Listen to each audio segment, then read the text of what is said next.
Oh God. Oh God. Holy, it's real. Don't see me. Don't.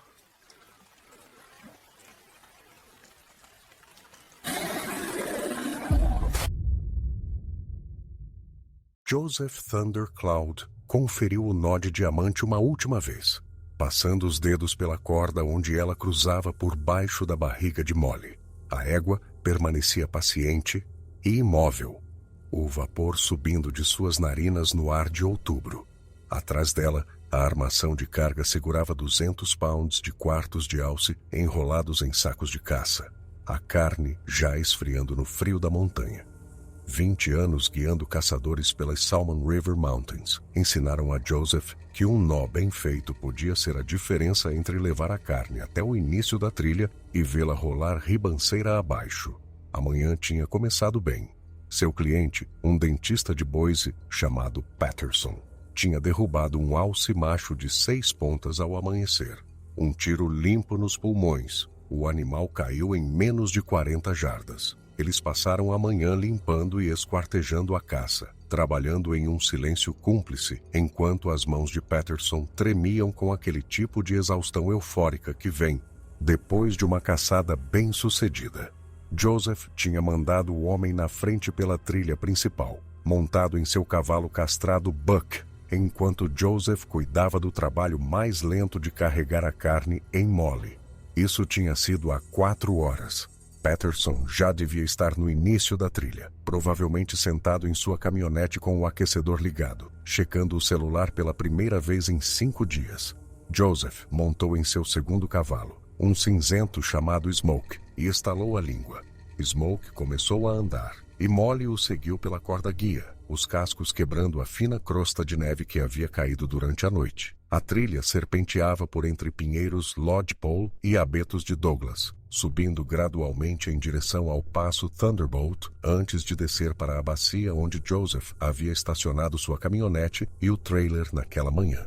Ele já tinha feito essa viagem dezenas de vezes. Provavelmente conseguiria fazê-la de olhos vendados.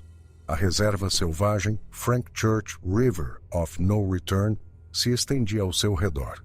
2,5 milhões de acres de sertão sem estradas. A maior área selvagem contígua dos 48 estados inferiores. Joseph cresceu na beira dela. Aprendeu a caçar e a rastrear com seu avô. Construiu seu negócio de guia com base no conhecimento íntimo de cada bacia e cume. Ele conhecia aquela terra como outros homens conheciam o quintal de casa. Mas algo parecia diferente hoje. Joseph notou primeiro nas orelhas de Smoke. O cinzento as mantinha erguidas para de frente, girando constantemente, rastreando sons que Joseph não conseguia ouvir. Molly, normalmente dócil a ponto de ser sonolenta, não parava de sacudir a cabeça, testando a corda guia. Ele parou Smoke e escutou. Nada. Esse era o problema. A floresta tinha ficado em silêncio. Nenhum gaio de Stellar gritando do topo das árvores. Nenhum esquilo vermelho tagarelando seus avisos territoriais. Até o vento tinha morrido, deixando as árvores paradas como pilares. Joseph já havia passado por isso antes. Essa súbita ausência de som geralmente significava que um predador estava por perto. Um puma, muito provavelmente. Talvez um urso negro que ainda não tinha hibernado, engordando com os últimos mirtilos. Ele examinou a linha das árvores, procurando por movimento, pelo brilho amarelado de um puma ou pelo vulto escuro de um urso. Nada se movia. Ele estalou a língua e Smoke avançou novamente, mas agora com relutância, cada passo mais curto que o anterior. Atrás dele, Molly fez um som que Joseph nunca tinha ouvido dela antes. Um relincho baixo que se transformou em algo quase como um gemido. Foi então que sentiu o cheiro. Joseph conviveu com animais a vida inteira. Cavalos, gado, alces, veados, ursos, pumas. Ele conhecia o cheiro de cachorro molhado, o almíscar de um alce macho no cio e o odor forte de amônia do spray de um puma. Isso não era nada disso. Era orgânico, certamente. Animal. Mas havia algo errado. Algo que não se encaixava em nenhuma categoria que seu cérebro conseguia encontrar. Podridão, almíscar e algo mais por baixo. Algo que fez as narinas de Smoke dilatarem e seus olhos revirarem, mostrando o branco.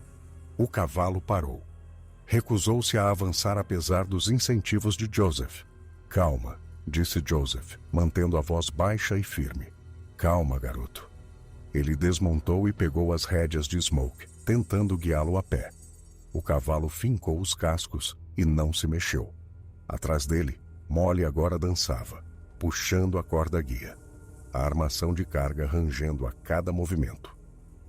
Joseph amarrou as rédeas de Smoke em um galho baixo e caminhou sozinho, com uma mão no cabo do rifle em seu coldre da sela. 20 jardas à frente, a trilha curvava em torno de um abeto enorme que havia caído sobre o caminho anos atrás, sua raiz ainda presa ao solo e se estendendo para o céu como uma mão que agarra. Ele já havia passado por aquele marco centenas de vezes. Ele contornou a árvore caída e parou. A trilha estava bloqueada. Não por outra árvore caída, não por um deslizamento de rochas, por algo que havia sido deliberadamente colocado ali. Uma barreira de galhos arrancados de árvores vivas, suas folhas ainda verdes, entrelaçados e empilhados a quase 1,20 m de altura. Estendia-se da raiz do abeto caído até uma rocha do outro lado da trilha, bloqueando completamente o caminho. Joseph ficou olhando. Ursos não faziam isso, nem pumas. Algum tipo de brincadeira, mas não havia mais ninguém ali. Patterson tinha pegado a trilha principal e não havia outros grupos de caça naquela bacia. Joseph tinha verificado com o serviço florestal antes da viagem. Ele se aproximou estudando a barreira. Os galhos haviam sido quebrados, não cortados, quebrados com uma força tremenda, a madeira lascada e em carne viva. Alguns deles tinham 3 polegadas de espessura. Joseph tentou quebrar um galho semelhante de um pinheiro próximo e não conseguiu, mesmo usando todo o seu peso. O cheiro era mais forte aqui. Parecia emanar da própria barreira, como se o que quer que a tivesse construído tivesse deixado seu cheiro para trás como uma assinatura. A mente racional de Joseph oferecia explicações. Danos causados pelo vento, uma microexplosão bizarra que de alguma forma arranjou os detritos nesse padrão. Uma brincadeira de algum outro caçador que ele não conhecia. Um sobrevivencialista ou eremita vivendo na natureza, defendendo seu território. Nenhuma dessas explicações parecia verdadeira. Ele voltou para os cavalos. Ambos os animais estavam encharcados de suor, apesar do frio, seus olhos revirando, suas pernas tremendo. Joseph teve que lutar com o Smoke para voltar à cela. O cinzento continuava tentando virar, voltar pelo caminho de onde vieram. Podemos dar a volta, disse Joseph, tanto para si mesmo quanto para os cavalos. Cortar pela mata, voltar para a trilha depois dessa bagunça. Ele tirou o Smoke do caminho principal, abrindo passagem entre as árvores. A floresta aqui era densa, os pinheiros crescendo juntos, seus galhos mais baixos há muito mortos e se estendendo como dedos esqueléticos. Molly o seguia, sua armação de carga raspando nos troncos das árvores, a carne do alce balançando. Eles tinham andado talvez 200 jardas quando Joseph viu a pegada. Estava em um pedaço de terra nua onde a neve não havia chegado, abrigada sob os galhos de um grande abeto. Ele quase não a viu, quase passou direto, mas algum instinto o fez parar e olhar para baixo. A pegada tinha 18 polegadas de comprimento por 8 de largura. 5 dedos, claramente definidos, a impressão mais profunda na bola do pé. Quase humana na forma, mas nenhum humano tinha pés daquele tamanho, e nenhum humano deixava pegadas tão profundas, pressionando quase 2 polegadas no solo compactado. Joseph desmontou e se ajoelhou ao lado da pegada. Seu coração batia rápido agora, uma vibração rápida que ele podia sentir na garganta. Ele tinha ouvido histórias a vida inteira. Todo caçador em Idaho tinha. Os mais velhos os chamavam por nomes diferentes. Usavam palavras de línguas que foram faladas nessas montanhas por 10.000 anos antes da chegada do primeiro homem branco. O avô de Joseph os chamava de os selvagens e se recusava a falar deles depois do anoitecer. Joseph sempre havia descartado essas histórias. Ele era um homem prático, um homem de negócios. Ele lidava com as realidades concretas de cavalos e rifles, e licenças de caça e permissões do serviço florestal. Não havia espaço em sua visão de mundo para lendas. Mas agora, ajoelhado ao lado daquela pegada impossível, ele sentiu algo mudar dentro de si. Alguma porta que esteve fechada por toda a sua vida se abrindo lentamente. Ele se levantou e olhou ao redor. A floresta o pressionava, as árvores bloqueando sua linha de visão em todas as direções. Qualquer coisa poderia estar observando a 10 jardas de distância e ele nunca veria. O cheiro era mais forte aqui também. Smoke já tinha se cansado. O cinzento empinou, quase arrancando as rédeas das mãos de Joseph, e disparou de volta para a trilha principal. Joseph se segurou, sendo arrastado por alguns passos antes de firmar os pés, mas perdeu o controle da corda guia de Molly. A égua ficou parada por um momento, seus olhos selvagens, seus flancos arfando. Então, ela correu. Não em direção à trilha, não em direção a Joseph. Ela correu mais fundo na floresta, a armação de carga se prendendo nos galhos, os sacos de caça rasgando, os quartos de alce caindo pelo chão da floresta. Joseph a observou ir, a observou desaparecer entre as árvores, ouviu o barulho e o estrondo de sua fuga em pânico ficando cada vez mais fracos. Então, a floresta ficou em silêncio novamente. Joseph ficou parado segurando as rédeas de Smoke, sua respiração rápida e superficial. O cinzento tremia tanto que Joseph podia sentir através do couro. Ele precisava ir atrás de Molly. A égua valia $2.000. A carne do alce, outros 1.000 em taxas de guia que Patterson já havia pago. Mas mais do que isso, a ideia de deixar um animal ali, aterrorizado e sozinho com o que quer que tivesse feito aquela pegada, era insuportável. Ele montou em Smoke e virou o cavalo na direção em que Molly havia desaparecido. O cinzento se recusou a se mover. Joseph o chutou. Deu um tapa no pescoço de Smoke. Xingou em inglês e na língua que seu avô lhe ensinara. O cavalo ficou parado como uma estátua, cada músculo travado, suas orelhas achatadas contra o crânio. Então, de algum lugar à frente, Molly gritou. Joseph já tinha ouvido cavalos em apuros antes. Ele os ouviu relinchar e chorar e fazer sons de medo. Mas ele nunca tinha ouvido um cavalo gritar assim. Um som tão cru e terrível que parecia contornar seus ouvidos e atingir diretamente o núcleo primitivo de seu cérebro. O grito foi cortado. Então veio outro som. Um impacto úmido e pesado. Depois outro. E um som como tecido rasgando, mas mais baixo. Mais úmido. As mãos de Joseph tremiam tanto que ele mal conseguia segurar as rédeas. Cada instinto que ele tinha gritava para ele correr. Fugir. Ficar o mais longe possível daquele lugar, o mais rápido possível. Mas seu corpo não se movia. Ele ficou congelado na cela, ouvindo sons que não conseguia identificar e não queria entender. Os sons de rasgo continuaram pelo que pareceram horas, mas provavelmente foram apenas minutos. Então um novo som começou. Um som que Joseph reconheceu, apesar de nunca tê-lo ouvido nesse contexto. Comendo. Algo estava comendo. Os sons de carne sendo rasgada e ossos quebrando flutuavam pela floresta silenciosa. Joseph agora também conseguia ouvir a respiração, pesada e úmida, acompanhada por um rosnado baixo que poderia ser satisfação ou poderia ser um aviso. Smoke estava além do pânico. O cinzento havia entrado em algum estado além do medo. Um desligamento protetor que o deixou parado, seus olhos vidrados, todo o seu corpo rígido.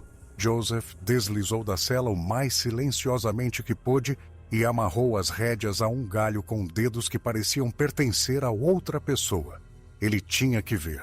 Ele sabia que era loucura. Sabia que era a pior decisão possível.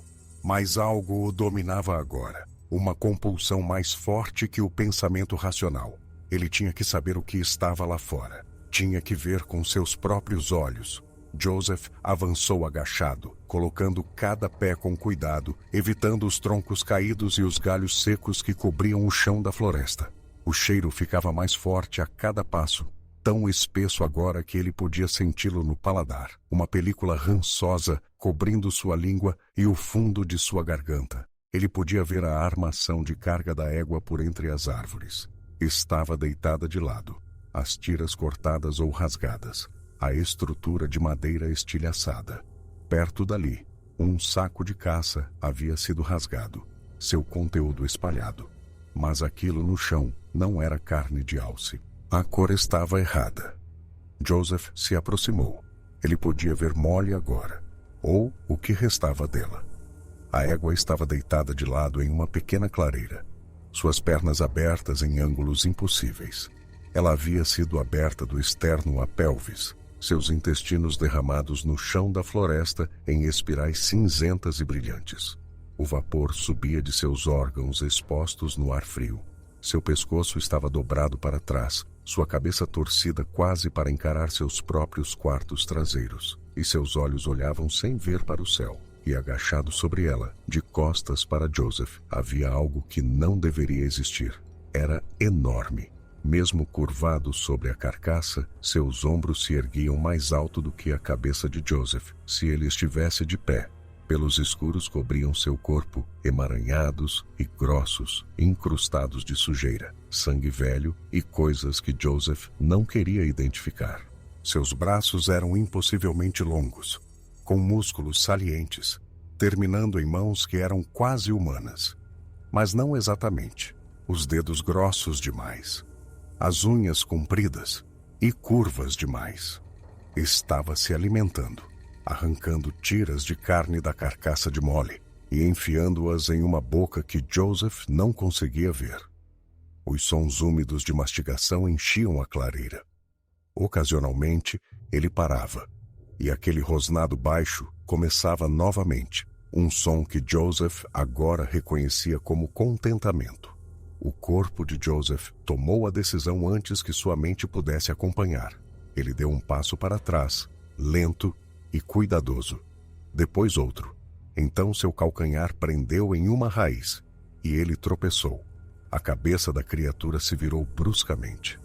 Joseph viu seu rosto por talvez 2 segundos, antes de mergulhar atrás de um tronco caído.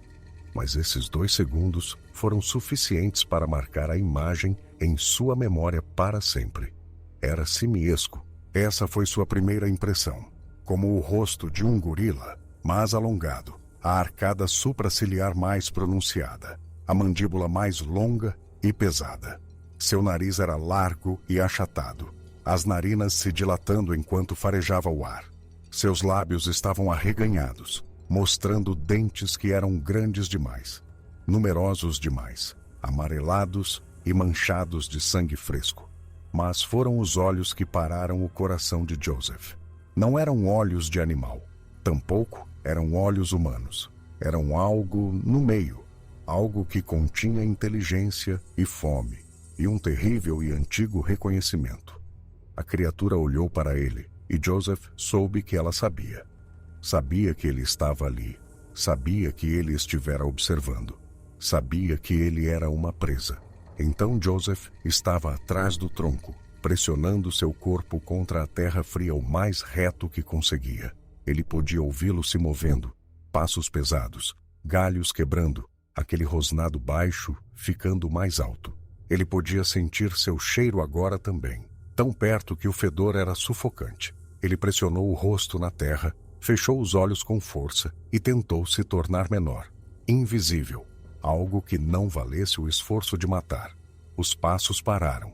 Joseph podia ouvir a respiração logo acima dele, do outro lado do tronco. Podia ouvir as narinas se dilatando, puxando grandes goles de ar, testando, farejando, decidindo.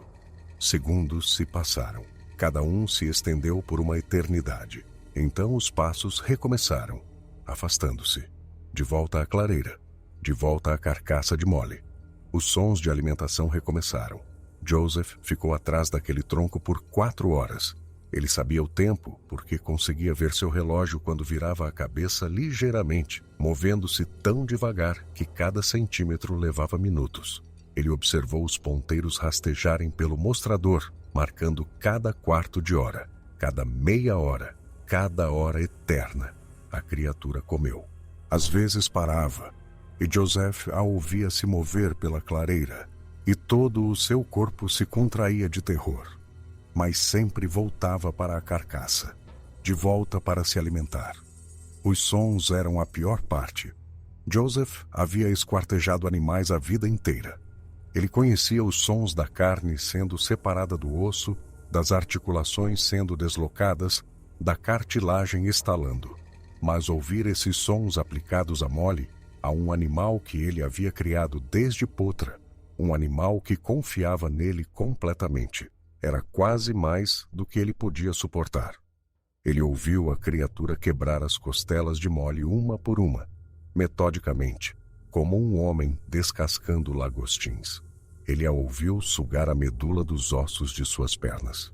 Ele a ouviu mastigar o que só poderiam ser órgãos, o som úmido e esmagado de fígado, coração e rins. Ele a ouviu parar para beber o sangue que se acumulava em sua cavidade corporal aberta, lambendo como um cachorro em uma tigela de água. E por baixo de tudo, aquele rosnado baixo e constante, aquele som de satisfação. O corpo de Joseph havia passado do medo para um estado que ele não reconhecia. Seus músculos haviam travado, congelados na posição, como se seu corpo entendesse em algum nível animal que movimento significava morte. Sua respiração havia diminuído para quase nada. Goles superficiais de ar que mal moviam seu peito. Seus batimentos cardíacos, que estavam acelerados quando ele mergulhou atrás do tronco, haviam gradualmente diminuído para uma batida constante e medida.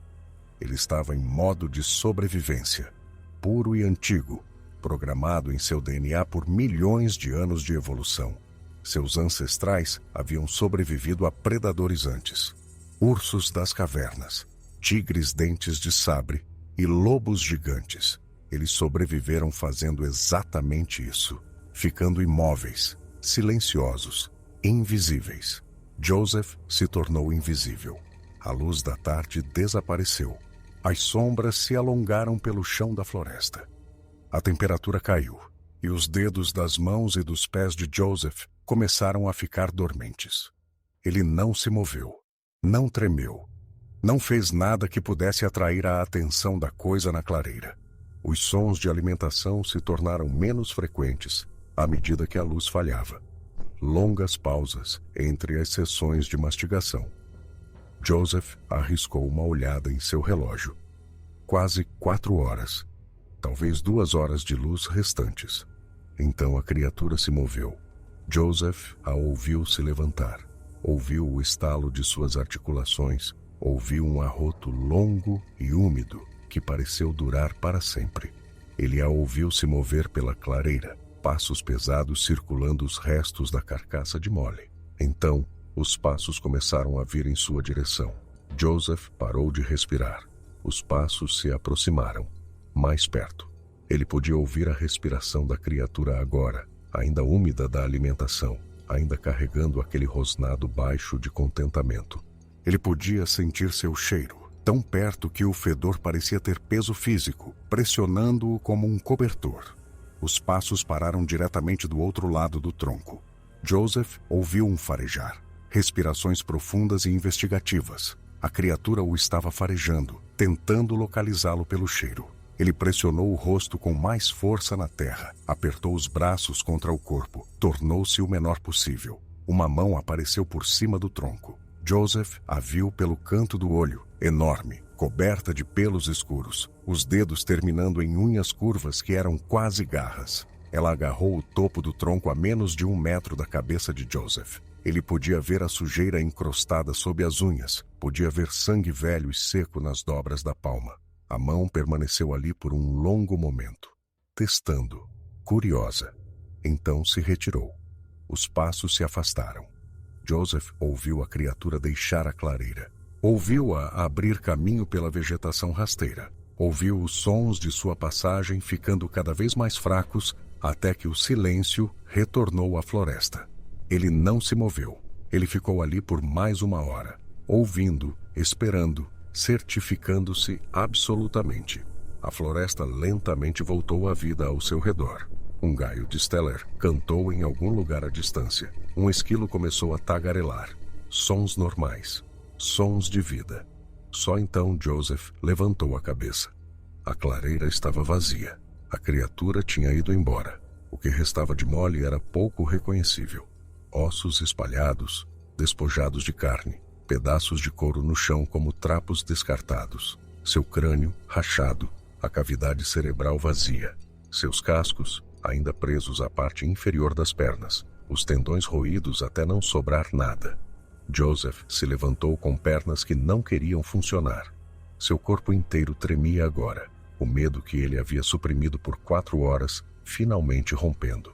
Ele cambaleou de volta pelo caminho de onde viera, sem pensar, sem planejar, apenas se movendo, fugindo, colocando distância entre ele e aquela clareira terrível. Smoke estava onde Joseph o deixara, ainda amarrado ao galho, ainda naquele estado de terror congelado. O cavalo mal respondeu quando Joseph desamarrou as rédeas. Mal se moveu quando Joseph se puxou para a sela. Anda. Joseph coachou, sua voz pouco acima de um sussurro. Por favor, anda. Smoke andou. O cinzento caminhou a princípio, depois trotou, e então partiu em um galope que Joseph não tentou parar. Eles atravessaram a floresta, galhos chicoteando o rosto de Joseph, abaixando-se sob galhos baixos, saltando sobre troncos caídos que apareciam do nada. A barreira de galhos ainda estava na trilha principal. Joseph virou Smoke e eles a contornaram, por um terreno que deveria ter sido intransponível, mas de alguma forma não era. Eles chegaram ao início da trilha quando a última luz desapareceu do céu. A caminhonete e o trailer de Joseph estavam onde ele os deixara naquela manhã. O carro alugado de Patterson havia sumido.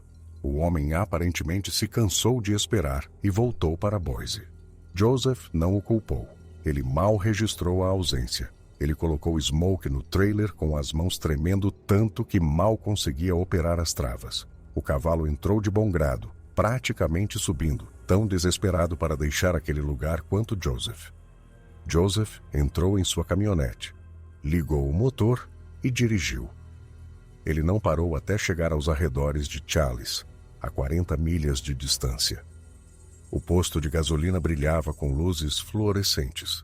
Uma ilha de normalidade na escuridão. Joseph parou em uma bomba e ficou ali por um longo tempo, olhando para as mãos no volante. Elas tremiam. Ele não conseguia fazê-las parar. Um frentista saiu. Um garoto de talvez 18 anos com acne e um moletom da Boise State. Posso ajudar, senhor? Joseph olhou para ele. Para aquele garoto normal e comum vivendo sua vida normal e comum. Ele tentou falar e nada saiu. Senhor, você está bem? Preciso usar seu telefone. Joseph finalmente conseguiu dizer. Preciso ligar para o xerife. A expressão do garoto mudou de preocupação para suspeita. Aconteceu algum problema? Sim, disse Joseph. Aconteceu um problema. O departamento do xerife do condado de Custer enviou um delegado chamado Morrison, um homem corpulento na casa dos 50 anos com um bigode grisalho e os olhos cansados de alguém que já viu demais em muitos anos. Ele encontrou Joseph ainda sentado em sua caminhonete no posto de gasolina, segurando uma xícara de café que o frentista lhe dera. Morrison ouviu a história de Joseph sem interromper. Seu rosto permaneceu neutro o tempo todo, profissionalmente inexpressivo, sem revelar nada. Quando Joseph terminou, o delegado ficou em silêncio por um longo momento. Então você está me dizendo, disse Morrison lentamente, que um Bigfoot matou sua égua. Dito em voz alta, sob a luz forte do posto de gasolina, soava insano. Joseph ouviu como soava. Ele esteve ouvindo isso o tempo todo, enquanto contava. Estou lhe dizendo o que aconteceu, disse Joseph. Não sei como chamar isso. O que aconteceu é que você perdeu uma égua, provavelmente para um urso. Não foi um urso. Sr. Thundercloud, eu trabalho nessas montanhas há 30 anos. Já vi o que os ursos fazem com o gado. Já vi. Eu sei o que os ursos fazem. Interrompeu Joseph. Sou guia de caçadores aqui há 20 anos. Já vi ursos matarem cavalos antes. Isso não foi um urso. Morrison suspirou. Ok. Me diga de novo o que você viu. O animal em si. Joseph fechou os olhos. Ele não queria ver aquilo de novo. Não queria trazer aquela imagem de volta à sua mente. Mas ela estava lá de qualquer maneira, esperando por ele toda vez que ele piscava. 8 pés de altura, disse ele. Talvez 9. Coberto de pelos escuros. Construído como um homem, mas mais pesado. Muito mais pesado. Braços que passavam dos joelhos. Mãos como... Ele parou procurando as palavras certas. Como as mãos de um gorila. Mas maiores. Com garras. Garras. Unhas compridas. Curvas. Como garras de ave de rapina. Morrison estava escrevendo em um caderno. E o rosto? Como o de um macaco. Como um gorila. Mas os olhos eram... Joseph balançou a cabeça. Os olhos estavam errados. Inteligentes demais. Como se estivesse pensando. Como se soubesse o que eu era. Fez algum som? Rosnou. Ou um ronronar grave. Como um grande felino, mas mais profundo. E comeu. Eu pude ouvi-lo comendo por 4 horas. Você tem certeza desse tempo? 4 horas? Eu olhei no meu relógio. Contei cada minuto. Morrison fechou o caderno. Aqui está o que eu acho que aconteceu, Sr. Thundercloud. Você viu um urso grande, talvez o maior que você já viu. Sua égua se assustou e correu, e o urso a matou. Você ficou com medo, o que é natural, e se escondeu enquanto o urso se alimentava. No seu medo, sua mente pregou uma peça em você. Fez o urso parecer maior. Fez parecer algo que não era. Eu sei o que eu vi. Não estou dizendo que você não acredita no que está me dizendo. Estou dizendo que o que você acredita não é o que realmente aconteceu. Joseph pousou a xícara de café. Suas mãos pararam de tremer, mas outra coisa substituiu o tremor. Um nó frio e duro em seu peito que parecia raiva. Você vai investigar? Vou registrar um relatório. E vou mandar o pessoal do Departamento de Caça e Pesca lá de manhã para olhar a carcaça. Ver se conseguem identificar o que matou sua égua. Eu posso mostrar a eles onde aconteceu. Morrison hesitou. Isso provavelmente não é necessário. Você passou por uma experiência traumática. A melhor coisa que você pode fazer é ir para casa, descansar um pouco e tentar esquecer isso. E se eles encontrarem algo? Se eles encontrarem algo em comum, entrarão em contato. Joseph sabia reconhecer uma dispensa quando ouvia uma. Ele já havia lidado com burocracia suficiente ao longo dos anos, permissões e regulamentos e indiferença oficial. O delegado já havia se decidido. Um caçador assustado perdeu uma égua para um urso. Fim da história. Quero falar com o pessoal de caça e pesca eu mesmo, disse Joseph. Antes que eles subam lá. Vou avisá-los. O tom de Morrison deixou claro que ele não o faria. Joseph dirigiu para casa, para Salmon. Mais 2 horas em estradas sinuosas de montanha. Smoke estava no trailer atrás dele, ainda tremendo, ainda naquele estado de choque em que os cavalos às vezes entram quando vivenciam algo além de sua capacidade de processar. Joseph sabia exatamente como o cavalo se sentia. Sua esposa, Marie, estava esperando quando ele entrou na garagem. Ela saiu para a varanda quando ele desceu da caminhonete, o rosto tenso de preocupação. Patterson ligou, disse ela. Ele esperou no início da trilha por 3 horas. Ele disse que algo devia ter dado errado. Algo deu errado. Joseph contou tudo a ela.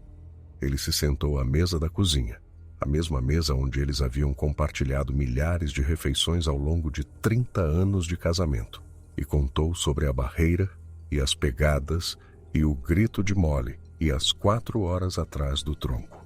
Marie ouviu sem interromper, a mão dela cobrindo a dele sobre a mesa, seus olhos nunca deixando seu rosto. Quando ele terminou, ela não disse que ele havia imaginado. Ela não disse que era um urso. Ela não disse para ele esquecer e seguir em frente.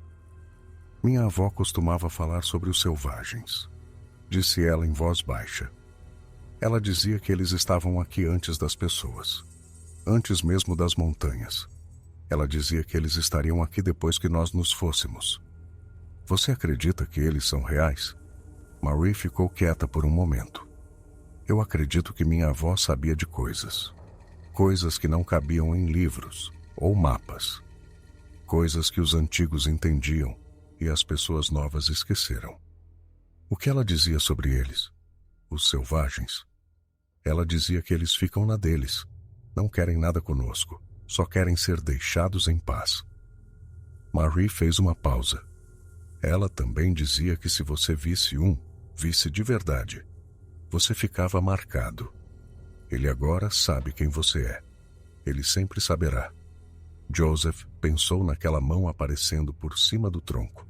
Aquelas unhas curvas, a centímetros de sua cabeça.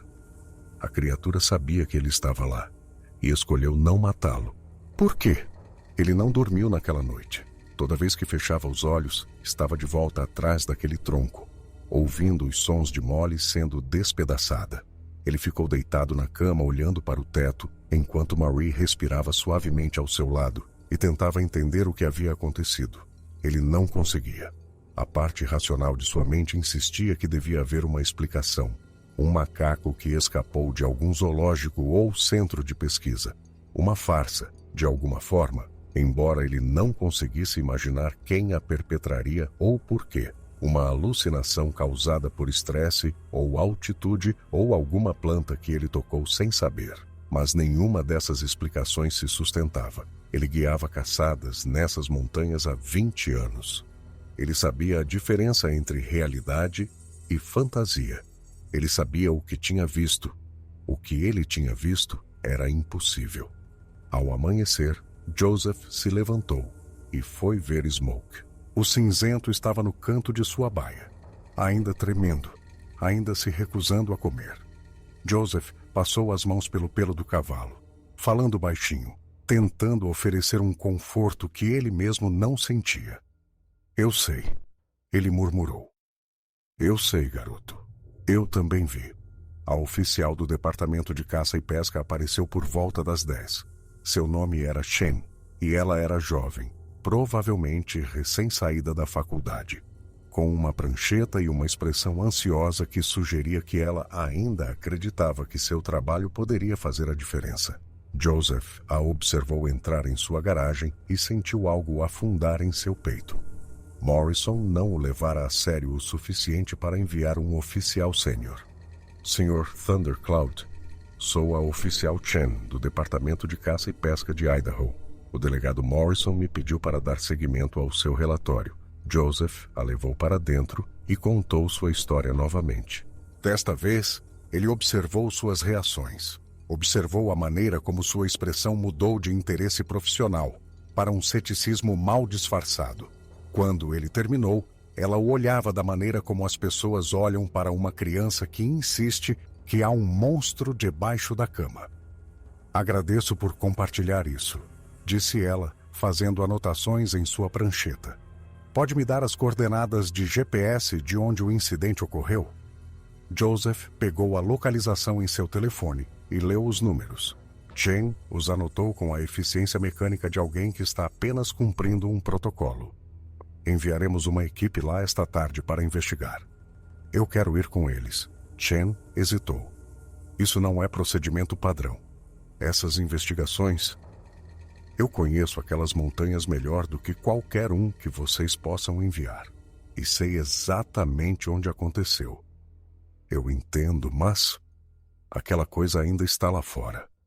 A voz de Joseph estava mais dura do que ele pretendia. Seja o que for, ainda está lá fora, e sua equipe precisa de alguém que saiba o que está procurando. Chen o estudou por um longo momento. Seu ceticismo ainda estava lá, estampado em seu rosto, mas havia algo mais também. Talvez curiosidade. Talvez apenas o profissionalismo de levar uma testemunha a sério, mesmo quando sua história soava insana. Vou perguntar ao meu supervisor. Ela finalmente disse, sem promessas. Ela ligou de volta 1 hora depois. Seu supervisor havia aprovado o pedido de Joseph para acompanhar a equipe, em grande parte porque ninguém mais queria fazer a viagem de 3 horas para aquele sertão com um caçador traumatizado que afirmava ter visto o Bigfoot. Joseph suspeitava que Chen havia se voluntariado para se poupar do que seus colegas provavelmente consideravam uma missão inútil. Eles partiram naquela tarde. Chen dirigia uma caminhonete do serviço florestal e Joseph ia no banco do passageiro, observando a paisagem familiar passar sem realmente vê-la. Sua mente continuava voltando para a clareira, para os ossos espalhados de Molly, para a mão aparecendo por cima do tronco. O início da trilha parecia diferente à luz do dia, menor de alguma forma, mais comum. Joseph descarregou o smoke do trailer, mas o cavalo não quis ir. Ele fincou os cascos e se recusou a se mover, assim como no dia anterior. Joseph podia ver o branco de seus olhos, podia ver o terror que não havia desaparecido apesar de uma noite em uma baia familiar. Teremos que ir a pé, disse Joseph. Chen olhou para a floresta, depois para Smoke, depois para Joseph. O que há de errado com seu cavalo? Ele sabe o que está lá fora. Chen não respondeu a isso. Ela ajustou sua mochila, verificou seu rádio e começou a descer a trilha. Eles caminharam em silêncio na primeira hora. A floresta estava quieta, mas não de forma anormal. Joseph podia ouvir pássaros à distância, podia ouvir esquilos se movendo pela vegetação rasteira. Sons normais, sons de vida. Mas ele não conseguia se livrar da sensação de que estavam sendo observados. A barreira havia sumido. Joseph parou no local onde ela estivera, onde os galhos entrelaçados haviam bloqueado a trilha no dia anterior. Nada restava, exceto alguns galhos quebrados no chão. Era aqui, disse ele. A barreira. Chen olhou ao redor. Que barreira? Algo bloqueava a trilha aqui. Galhos, entrelaçados. Joseph se ajoelhou e pegou um dos galhos quebrados. Este é um deles. Dá para ver onde foi quebrado. Podia ter sido o vento. Não foi o vento. Eles continuaram, deixando a trilha principal onde Joseph havia desviado no dia anterior. A floresta parecia diferente à luz da tarde, menos ameaçadora. Joseph começou a duvidar de sua própria memória. Teria realmente acontecido da maneira que ele se lembrava? Ou Morrison estava certo? O medo havia distorcido suas percepções? Então, eles chegaram à clareira. Chen parou na beirada, o rosto pálido. Os restos de Molly estavam espalhados por uma área de 30 pés. Joseph esperava que parecessem diferentes à luz do dia. Esperava que o horror fosse diminuído pelo sol comum. Mas não foi diminuído. Se alguma coisa, a luz clara tornava tudo pior. Ele podia ver detalhes agora que a escuridão havia misericordiosamente escondido. As marcas de dentes nos ossos. A forma como o couro havia sido arrancado em tiras. O crânio rachado com o que deve ter sido uma força tremenda. O que fez isso? A voz de Chen era pouco mais que um sussurro. Joseph não respondeu. Ele estava olhando para outra coisa. Algo do outro lado da clareira, meio escondido na vegetação rasteira. Uma pegada. Ele caminhou até ela, cada passo parecendo uma jornada através de águas profundas. A pegada era a mesma que ele vira no dia anterior. 18 polegadas de comprimento, 8 de largura, pressionada quase 2 polegadas na terra compactada. Mas esta era mais clara, mais definida. Ele podia contar os dedos. 5 deles, o maior com quase 3 polegadas de diâmetro. Chen se aproximou por trás dele. Ela não disse nada por um longo momento. Isso não é uma pegada de urso. Ela finalmente disse. Não. Também não é humana. Não. Chen se agachou ao lado da pegada, estudando-a com a atenção metódica de alguém treinado para identificar sinais de animais. Joseph observou seu rosto enquanto ela media, fotografava e fazia anotações. Ele observou o ceticismo desaparecer, substituído por algo que parecia medo. Há mais pegadas aqui, disse ela, movendo-se em direção à beira da clareira. Um rastro inteiro delas, indo para o noroeste. Joseph a seguiu. As pegadas continuavam para dentro da floresta, espaçadas cerca de 1,20 m. Um passo de caminhada, sem pressa. O que quer que as tivesse feito não estava correndo ou fugindo. Simplesmente se afastou. Deveríamos voltar, disse Joseph. Chen olhou para ele. Precisamos seguir isso, documentar para onde vão. Precisamos voltar, agora mesmo. Sr. Thundercloud, este é exatamente o tipo de evidência que... Escute. Chen parou de falar. Ambos escutaram. A floresta tinha ficado em silêncio novamente. Sem pássaros, sem esquilos, sem vento nas árvores. Apenas aquele silêncio pesado e opressor que Joseph se lembrava do dia anterior. O silêncio que vinha antes. O que é isso? Chen sussurrou. Está aqui. O cheiro os atingiu um momento depois. Aquele mesmo almíscar orgânico e animal que Joseph se lembrava. Podridão e selvageria e algo por baixo que desafiava a categorização. O rosto de Chen se contorceu de nojo. Que cheiro é? Esse? Precisamos ir. Agora. Joseph agarrou o braço dela e a puxou de volta pelo caminho por onde vieram. Chen resistiu por um momento, ainda olhando para a linha das árvores, ainda tentando ver o que estava fazendo aquele cheiro. Então, ela pareceu sentir também aquela certeza primordial de que algo estava observando, e sua resistência evaporou. Eles correram, não a fuga desenfreada que Joseph fizera no dia anterior, mas uma retirada rápida e controlada, os olhos examinando as árvores, os ouvidos atentos a qualquer som de perseguição.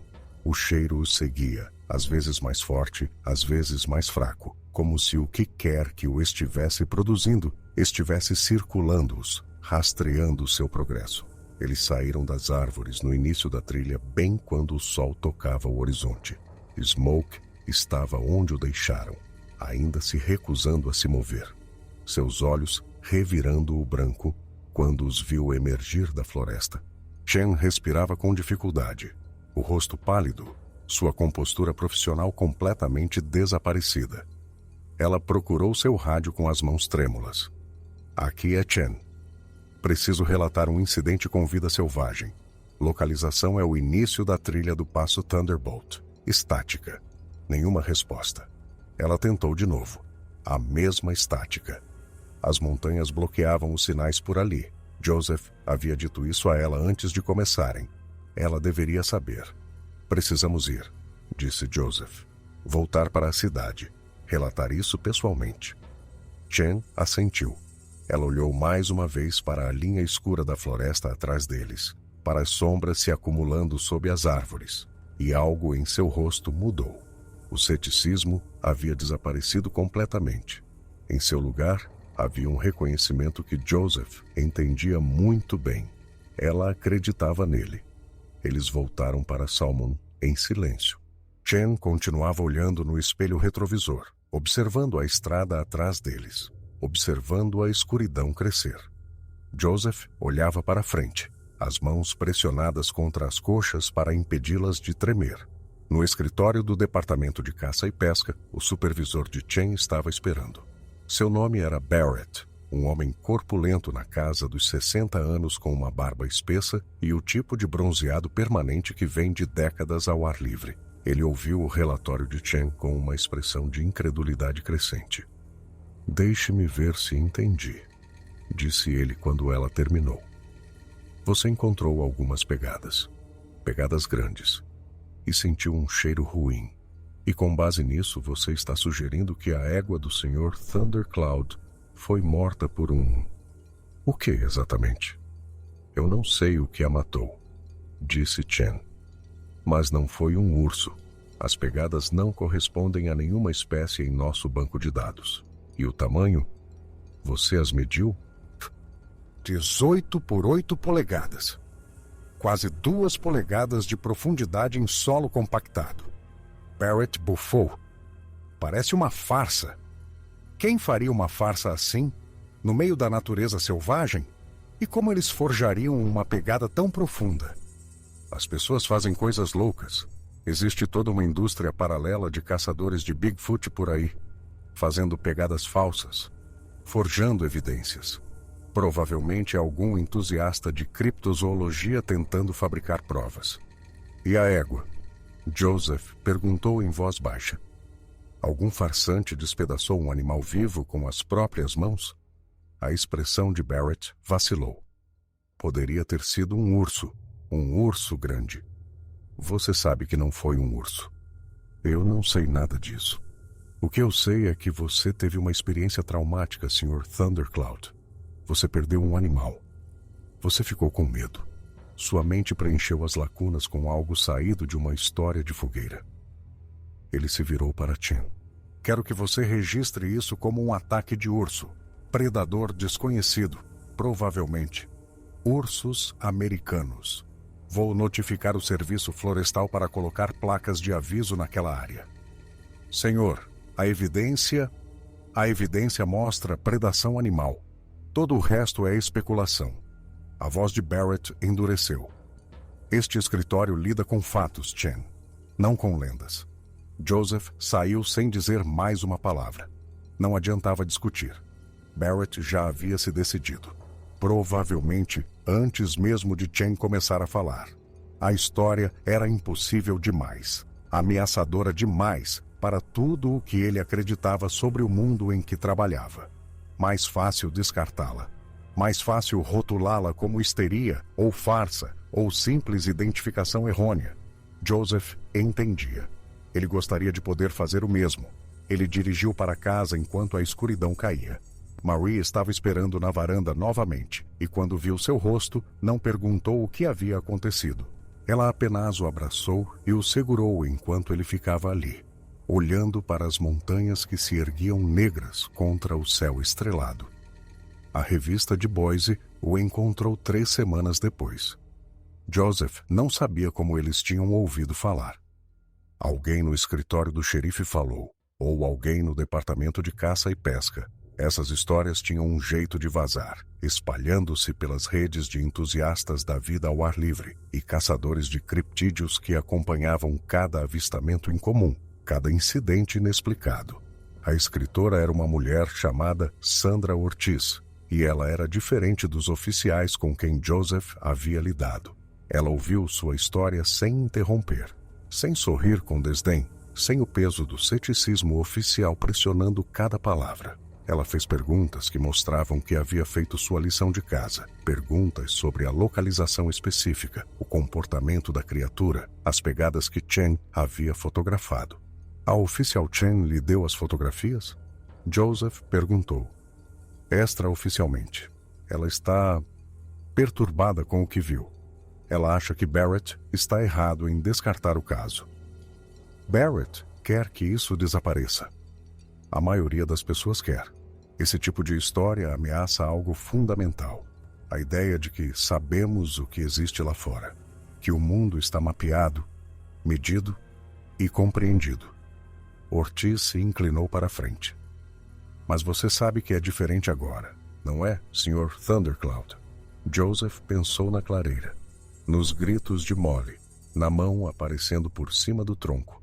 Aquelas unhas curvas a centímetros de seu rosto. Eu sei que há coisas naquelas montanhas que não entendemos, disse ele. Coisas que não se encaixam em nossas categorias. Coisas que estão lá há mais tempo do que nós. Seu avô sabia sobre elas. Joseph olhou para ela bruscamente.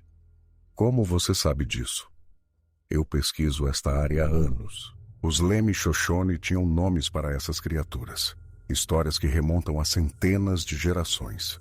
Sua família está nessas montanhas há muito tempo. Meu avô nunca falou sobre elas. Não diretamente. Ele apenas me dizia para ficar longe de certos lugares, certos vales onde os alces não iam, certos cumes onde até o vento parecia evitar. Ele nunca disse por quê. Joseph ficou em silêncio por um longo momento, lembrando-se. O rosto de seu avô, curtido e sábio. O rosto de um homem que viveu toda a sua vida naquelas montanhas e as entendia de maneiras que os livros nunca poderiam capturar. Ele dizia que o mundo é maior do que pensamos. Joseph finalmente disse. Ele dizia que há coisas antigas vivendo nos lugares profundos. Coisas que estavam aqui antes das pessoas chegarem e estarão aqui depois que nos formos. Ele dizia que o homem sábio não as procura. Ele apenas reconhece que elas existem e lhes dá seu espaço. Mas você não lhes deu espaço. Eu não sabia que estava em seu território. Eu estava apenas carregando a carne de um alce, como fizera centenas de vezes antes. Joseph balançou a cabeça. Talvez esse tenha sido o problema. Eu me acomodei. Comecei a pensar que aquelas montanhas me pertenciam. O artigo de Ortiz saiu na edição de primavera. Era completo e justo, apresentando o relato de Joseph ao lado da negação oficial, as fotografias que Chen havia tirado, a história de avistamentos semelhantes na região. Não pretendia provar nada, apenas apresentava as evidências e deixava os leitores tirarem suas próprias conclusões. O artigo gerou uma modesta quantidade de atenção. Joseph recebeu alguns pedidos de entrevista, que ele recusou. Alguns pesquisadores de criptozoologia entraram em contato, querendo organizar expedições na área, o que Joseph também recusou. Ele não tinha interesse em voltar.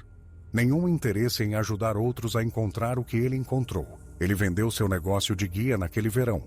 20 anos construindo aquele negócio, estabelecendo relacionamentos com clientes, desenvolvendo rotas pela natureza selvagem e ganhando a reputação de um dos melhores guias de Idaho.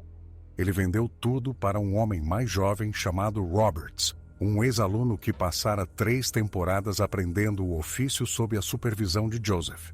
Roberts era bom. Ele cuidaria dos cavalos, dos clientes, das montanhas. Joseph não lhe contou o que havia acontecido. Não o avisou sobre o território perto do Passo Thunderbolt, sobre os vales onde os alces não iam, sobre as barreiras que apareciam nas trilhas e as pegadas que não deveriam existir. Talvez devesse, mas uma parte dele não suportava falar sobre isso de novo. Não suportava ver aquele olhar de ceticismo no rosto de outra pessoa. Ele e Marie se mudaram para uma pequena cidade nos arredores de Boise, perto o suficiente das montanhas para vê-las, mas longe o suficiente para que Joseph pudesse fingir que não estavam lá. Ele arrumou um emprego em uma loja de ferragens, passando seus dias aconselhando proprietários sobre parafusos, madeira e cores de tinta. Trabalho comum, trabalho seguro, trabalho que não tinha nada a ver com a natureza selvagem ou caça ou as coisas que viviam nos lugares profundos. Ele comprou um quadriciclo. Marie notou a mudança nele, a maneira como ele se encolhia com sons inesperados, a maneira como ele evitava ficar sozinho depois do anoitecer, a maneira como ele acordava às vezes no meio da noite, encharcado de suor, certo de que algo o observava das sombras. Você deveria conversar com alguém. Ela lhe disse uma noite, meses após a mudança. Um profissional. Não há vergonha nisso. O que eu diria a eles? Que eu vi o Bigfoot. Que passei 4 horas me escondendo de um monstro enquanto ele comia minha égua. Você lhes contaria a verdade. O que aconteceu com você foi traumático, Joseph. Seja o que for, urso ou outra coisa, foi traumático. Você precisa processar isso. Joseph olhou pela janela para as montanhas distantes, seus picos ainda brancos de neve mesmo em pleno verão. E se processar isso significar aceitar que é real? Ele perguntou em voz baixa. E se significar admitir que o mundo é diferente do que eu pensava? Que tudo o que eu acreditava sobre natureza, ciência e o que é possível está errado? Marie não respondeu. Não havia resposta para dar. Joseph nunca mais voltou ao sertão. Nunca mais montou em um cavalo. Ele usava quadriciclos nas poucas vezes que precisava viajar por terrenos acidentados. Seu barulho mecânico um conforto, uma barreira entre ele e o mundo natural no qual ele antes se sentia tão em casa. Às vezes, tarde da noite, ele pensava no rosto da criatura. Aqueles olhos que continham inteligência demais, reconhecimento demais. A maneira como o olhou naquele momento, antes de ele mergulhar atrás do tronco. A maneira como soube o que ele era. A avó de Marie havia dito que se você visse um dos selvagens, visse de verdade, você ficava marcado. Ele sempre saberia quem você é. Joseph acreditava nisso agora. Ele acreditava porque, às vezes, quando estava sozinho, quando a casa estava silenciosa e a noite pressionava contra as janelas, ele podia sentir o cheiro, aquele mesmo almíscar orgânico, fraco, mas inconfundível, vindo de algum lugar além do limite da percepção. E ele sabia, com uma certeza que ia além da lógica ou da evidência, que em algum lugar naquelas montanhas, nos vales onde os alces não iam, algo se lembrava dele. O nome da terapeuta era Doutora Williams, uma mulher na casa dos 50 anos com cabelos grisalhos e uma maneira calma e paciente. Marie a encontrou através de um amigo, alguém especializado em trauma sem fazer suposições sobre qual poderia ser esse trauma.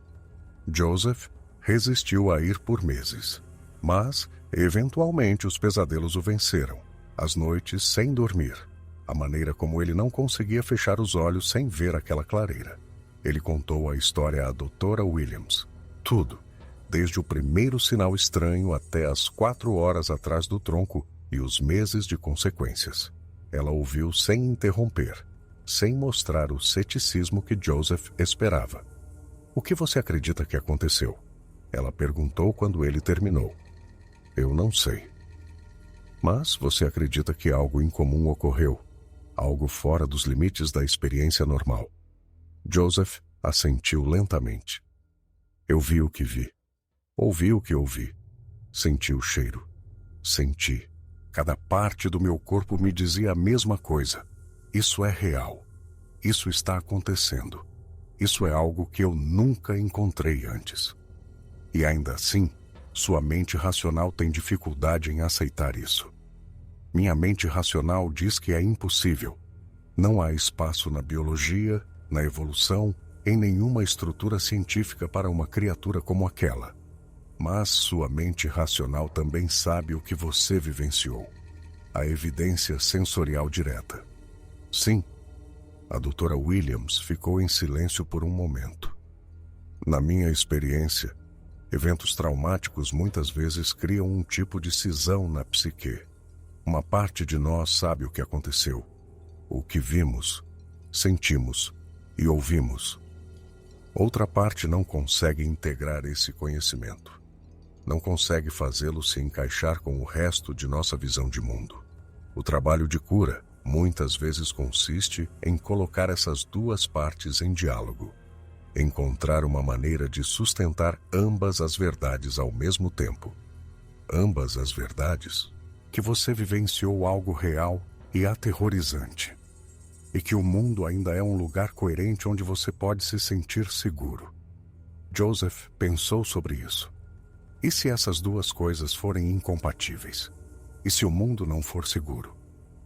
O mundo nunca foi completamente seguro. Sempre houve perigos, incertezas, coisas além do nosso controle. Mas a maioria de nós constrói uma espécie de, vamos chamar de abrigo psicológico, um conjunto de crenças e suposições que nos permitem funcionar sem sermos paralisados pelo medo. Sua experiência destruiu esse abrigo. A questão agora é se você pode reconstruí-lo. E se eu não puder? Então trabalhamos na construção de algo diferente. Algo que reconheça os riscos que você agora sabe que existem, mas que ainda permita que você viva uma vida significativa. As sessões ajudaram, lentamente, não da maneira que Joseph esperava, não restaurando sua antiga certeza sobre o mundo. Em vez disso, elas o ajudaram a encontrar uma espécie de paz com a incerteza Ele aprendeu a aceitar que nunca saberia exatamente o que vira naquele dia, nunca seria capaz de categorizá-lo ou explicá-lo, e aprendeu que não saber não precisava significar não viver. Ele começou a fazer marcenaria, algo em trabalhar com as mãos, transformar madeira bruta em objetos úteis. O firmava de uma maneira que nada mais conseguia. Ele construiu móveis para a casa, depois para amigos, depois para clientes que viam seu trabalho e queriam peças próprias. A reputação se espalhou e, em um ano, ele tinha mais pedidos do que conseguia atender.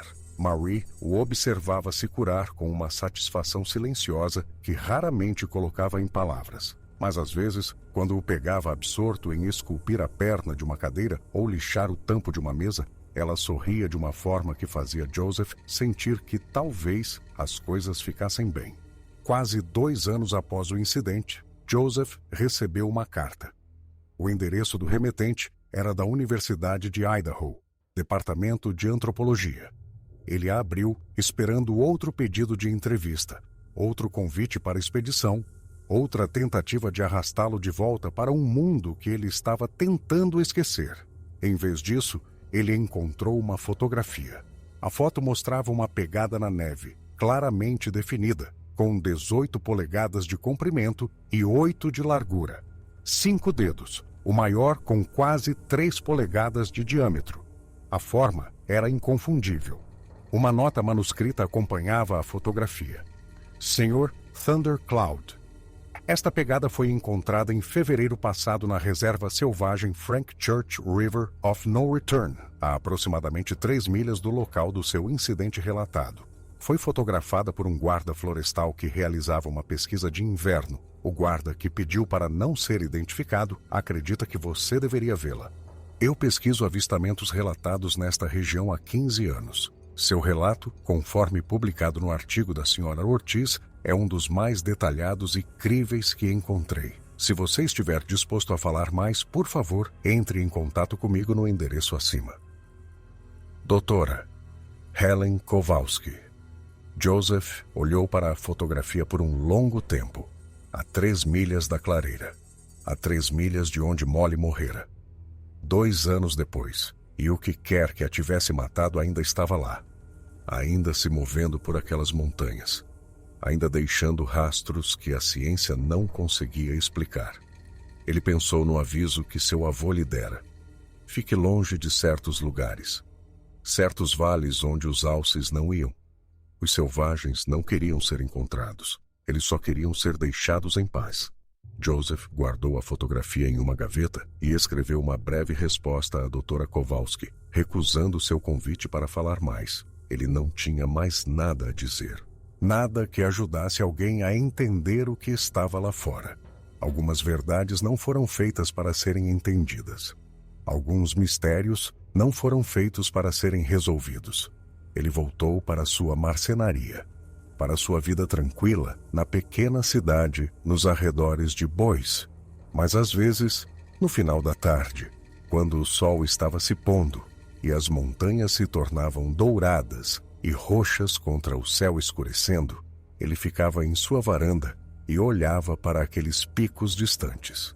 Ele se lembrava do grito de Molly. Ele se lembrava dos sons de alimentação. Ele se lembrava da mão aparecendo por cima do tronco, aquelas unhas curvas a centímetros de seu rosto. E ele se perguntava se, em algum lugar lá fora, nos lugares profundos, algo se lembrava dele também.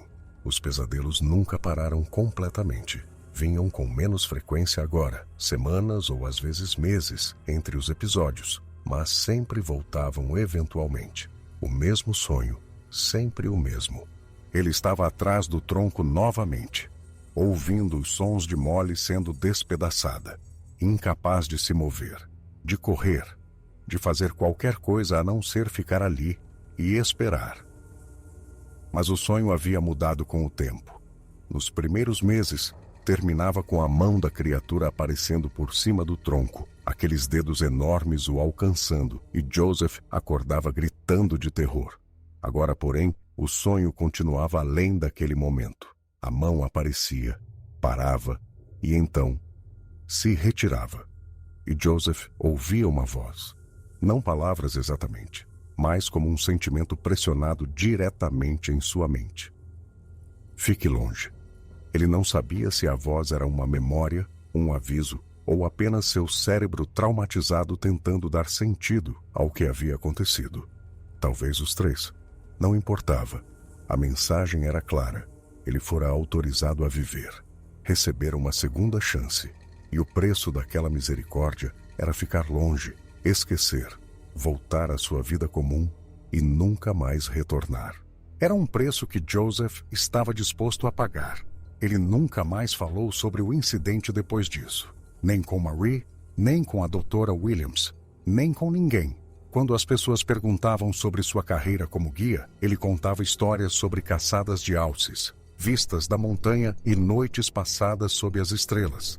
Ele falava sobre a beleza da natureza selvagem, a satisfação de guiar clientes a caçadas bem-sucedidas, o orgulho que sentia de seu trabalho. Ele nunca mencionava o motivo pelo qual havia desistido de tudo. E assim os anos se passaram. Joseph construiu móveis, cultivou vegetais em seu jardim e viu seus netos aprenderem a andar e a falar. Ele envelheceu ao lado de Marie, suas vidas se estabelecendo no ritmo confortável da aposentadoria. As montanhas permaneceram visíveis de sua varanda, seus picos brancos no inverno e verdes no verão, belas e terríveis, e para sempre mudadas na percepção de Joseph. Ele nunca voltou. Mas, todo mês de outubro, no aniversário do incidente, ele pegava a fotografia que a doutora Kowalski lhe enviara. Ele estudava a pegada na neve, traçando seus contornos familiares, lembrando-se da pegada ao lado da qual se ajoelhara em uma clareira na floresta, enquanto os restos de Molly esfriavam no ar de outubro. Ele se lembrava do rosto da criatura, daqueles olhos inteligentes demais, daquele olhar de reconhecimento e decisão. E ele sussurrava uma prece para ninguém em particular, ou talvez para algo muito particular, algo antigo e poderoso, e além de sua compreensão. Obrigado por me deixar ir, ele dizia. Vou guardar seu segredo. Vou ficar longe. As palavras desapareciam no silêncio de sua casa vazia, e Joseph guardava a fotografia de volta em sua gaveta por mais um ano. O segredo foi guardado. Os lugares selvagens permaneceram selvagens. E em algum lugar nas montanhas, nos vales profundos onde os alces não iam mais, algo antigo continuava sua existência, não descoberto e não perturbado, exatamente como fora por mais tempo do que a memória humana podia medir. Joseph viveu seus dias na certeza de que alguns mistérios devem permanecer mistérios. Alguns territórios devem permanecer inexplorados, e alguns encontros devem deixá-lo para sempre mudado, sem nunca serem explicados. Ele morreu aos 83 anos, pacificamente, durante o sono, com Marie segurando sua mão. Suas últimas palavras, murmuradas no crepúsculo entre a vigília e o sono, foram na língua de seu avô. Uma frase que Marie reconheceu dos ensinamentos de sua própria avó, uma frase que se traduzia aproximadamente como: os antigos guardam o que é deles. Marie entendeu. Ela queimou a fotografia naquela noite, sem nunca mostrá-la a mais ninguém. Alguns segredos ela sabia deviam morrer com aqueles que os carregavam.